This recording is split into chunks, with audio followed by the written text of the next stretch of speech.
Agartala GB হাসপাতালের সাফল্যের মুটুকে আরো একটি নয়া পালক যুক্ত হলো। হাসপাতালে তৃতীয় কিডনি প্রতিস্থাপন করা হয়েছে। জিবি হাসপাতালে আরো একজন রোগীর শরীরে সফল কিডনি প্রতিস্থাপন করা হয়েছে। এ নিয়ে হাসপাতালে মোট 3জন রোগীর শরীরে এই কিডনি প্রতিস্থাপন করা হয়। মণিপুরের সৃজা হাসপাতালের চিকিৎসক দল এবং আগরতলা জিবি হাসপাতালের ইউরো এবং নেফ্রোলজি বিভাগের বিশেষজ্ঞ চিকিৎসকরা যৌথভাবে এই কিডনি প্রতিস্থাপনের কাজটি আজ সম্পন্ন করেছে।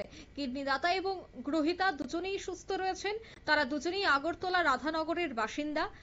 তবে জিবি হাসপাতালে deputy super doctor Kanak Chowdhury তিনি জানাচ্ছেন যে আগের দুটি কিডনি দাতা এবং গ্রহীতাও সুস্থ রয়েছেন। 2024 সালের 8 জুন প্রথম কিডনি প্রতিস্থাপনের কাজটি হয় জিবি হাসপাতালে, দ্বিতীয়টি হয় এই বছর গত বছরের নভেম্বর মাসে এবং গতকাল আরো একটি কিডনি প্রতিস্থাপন করা হয়। অর্থাৎ তৃতীয়বারের মতো কিন্তু জিবি হাসপাতালে কিডনি প্রতিস্থাপন করা হয়। অর্থাৎ সাফল্যের মোটকে নয়া এক পালক যুক্ত হয়েছে। আর এই বিষয়ে রাজ্যের মুখ্যমন্ত্রী ডক্টর মানিক সাহা তিনিও কিন্তু এই বিষয়টা সোশ্যাল মিডিয়ায় শেয়ার করেছেন এবং চিকিৎসকদের তিনি অভিনন্দন জানিয়েছেন। রাজ্যের শিক্ষা ব্যবস্থা আরো যেভাবে এগিয়ে যাচ্ছে, স্বাস্থ্য ব্যবস্থা যেভাবে এগিয়ে যাচ্ছে, তাতে আগামী দিনে রাজ্যের পরিকাঠামোর দিক থেকে অনেকটাই উন্নত হবে বলে মনে করা হচ্ছে। বিশেষ করে ওপেন হার্ট সার্জারি থেকে বিভিন্ন বিষয়ে দেখা গেছে যে সফলভাবে কিন্তু অপারেশন হয়েছে রাজ্যে। ঠিক তেমনি জিবি হাসপাতাল রাজ্যের প্রধান রেফারেল হাসপাতাল, সেখানেও কিন্তু দেখা গেল সফল কিডনি প্রতিস্থাপন।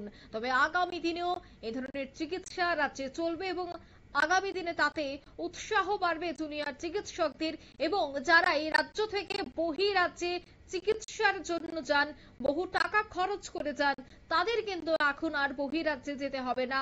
কারণ রাজ্যের মধ্যেই কিন্তু জিবি হাসপাতালের মধ্যেই কিন্তু অর্থাৎ সরকারিভাবেই কিডনি প্রতিস্থাপন থেকে সবকিছুর ক্ষেত্রে রাজ্যের স্বাস্থ্য ব্যবস্থা অনেকটাই এগিয়ে যাচ্ছে। তবে সে বিষয়ে কি বলছেন রাজ্যের মুখ্যমন্ত্রী শোনাচ্ছি। আমি তো অত্যন্ত খুশি, একের পর এক তিনটা মানে অত্যন্ত খুশি এই কারণে আজকে ডক্টর এর আগের দিনে এই রোগটা এবং যিনি দিয়েছেন উনিও সুস্থ আছেন এবং যিনি পেয়েছেন রেসিপিয়েন্ট উনিও সুস্থ আছেন এবং আমাদের জন্য একটা বিরাট বিষয়। এখন আমরা তো চেষ্টা করছি আরো ট্রান্সপ্লান্ট, শরীরের প্রতিটা অংশই ট্রান্সপ্লান্ট করা যায় এমন একটা অবস্থায়, এবং তার জন্য কিছু নিয়মাবলী আছে। আমরা লিভার ট্রান্সপ্লান্টের কথা আগে বলেছি, সেগুলো যাতে আগামী দিন আমরা করতে পারি।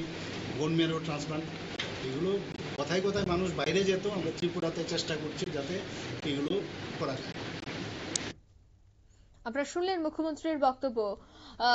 আগে রাজ্যের মানুষ বাইরে যেত চিকিৎসা, বোন ম্যারোর অপারেশন থেকে শুরু করে একাধিক অপারেশনের ক্ষেত্রে চিকিৎসকদের উপর, রাজ্যের চিকিৎসকদের উপর ভরসা রেখে বহিরাজ্যে যেত, প্রচুর অর্থ খরচ করে। কিন্তু না, এবার রাজ্যে একের পর এক সাফল্য আসছে এবং তাতে অত্যন্ত আনন্দিত রাজ্যের মুখ্যমন্ত্রী, সে কথাই কিন্তু তিনি তুলে ধরলেন।